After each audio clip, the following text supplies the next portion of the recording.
Hello sheeple, I'm Otis Moonlight speaking from Queensland, Australia.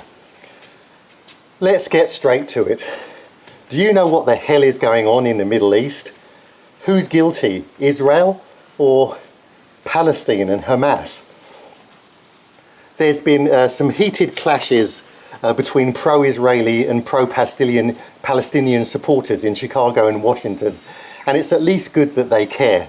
Most of us are so desensitized that we're like psychopaths, where pain and suffering means nothing unless it's on our doorstep and our families are being killed.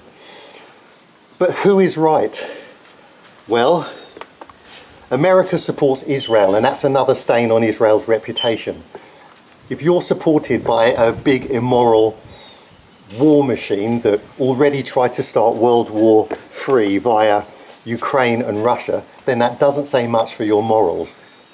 Ukraine is the most blatantly and ridiculously malicious war for the sake of war nonsense in known history. Israel being mostly Jewish, it's not surprising they claim to be the world's biggest victims, pelting us with stories of their suffering. Now, I'm not being passionless about the atrocities Jews suffered, but what about the multitude of sheeples that suffered much more? I'm here in Australia, and did you even know that there isn't a single Tasmanian Aboriginal left? None, nada, absolutely annihilated. And those here on the Aussie mainland suffered so much that many of them would have envied those Tasmanians. Blacks here, and especially in Africa and other cultures, are told, nothing but excuses. It's in the past, move on, life is better, under occupation or after occupation, you sold each other out, there were white slaves as well, etc, etc, etc. To make these excuses about the plight of the Jews is illegal. You'll be accused of being anti-Semitic and in big trouble, because they have made it so, and they own just about everything. Israel, therefore, not surprisingly, claims to be the victim, no matter their wealth and power. And their human rights record, well, humans have no rights as far as they're concerned, and can be butchered at will. Israel has labelled Palestinians as subhuman and vow to level every single building in Gaza, and they mean it. Those buildings contain men, women, children and babies, like the ones that Hamas is supposedly to have murdered in Israel. Palestine has no army and nobody is backing them. They have no solid infrastructure and live as third-class citizens, forced into a strip of land by the Mediterranean that they're not even allowed to fish in. White phosphorus is being used as nothing is off limits to the Israelis. So Hamas is probably not a terrorist organisation as Israel claims. It might just be a group of badly equipped sheeple like us that know they've got to fight for any semblance of a decent life. Do they have the right to attack Israel, where of course innocent lives will be lost?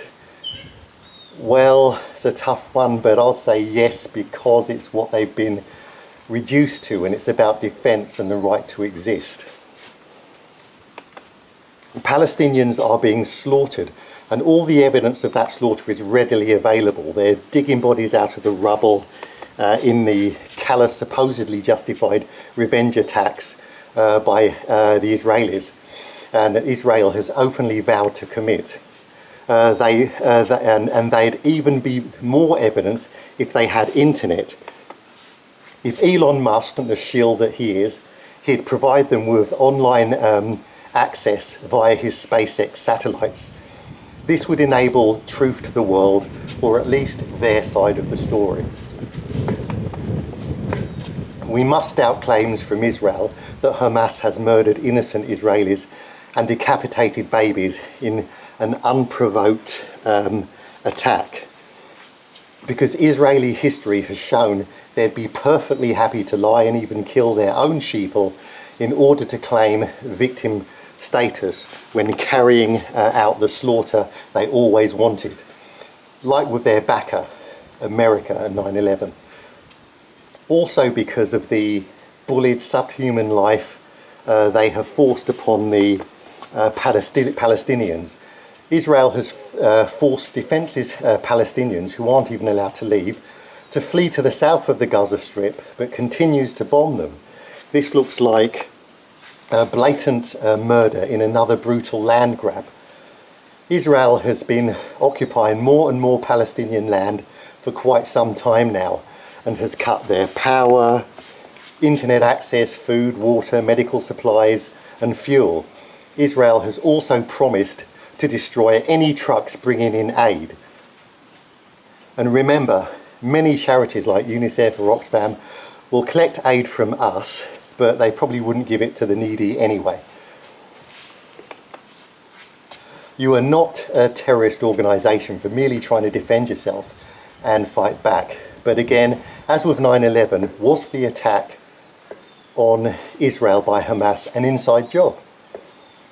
How did a badly equipped rabble penetrate Israel undetected and carry out venomous atrocities without being stopped and massacred in moments by a very advanced, well-equipped, well-trained and experienced army that's always on alert?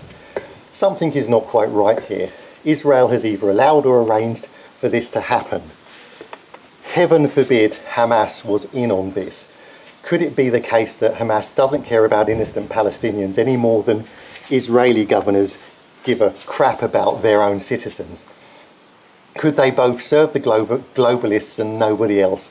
And the globalists have contempt for every race and every religion, including their own. Who knows for sure, but what we do know for sure is that only the innocent sheeple are going to suffer horrendously. And if these globalists successfully start World War III this time round, then it's our turn in the West to suffer.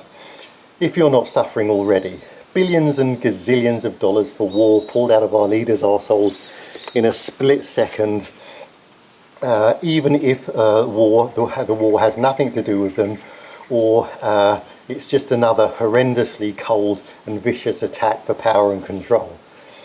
But if you're on the streets, homeless, or in need of expensive medical care because you're a fat, mentally ill, GMO, chemical-laden, food-fed slob, sprayed with chemtrails and irradiated by your smart meter, then there's apparently not enough money to go round for that sort of thing, like medical treatment.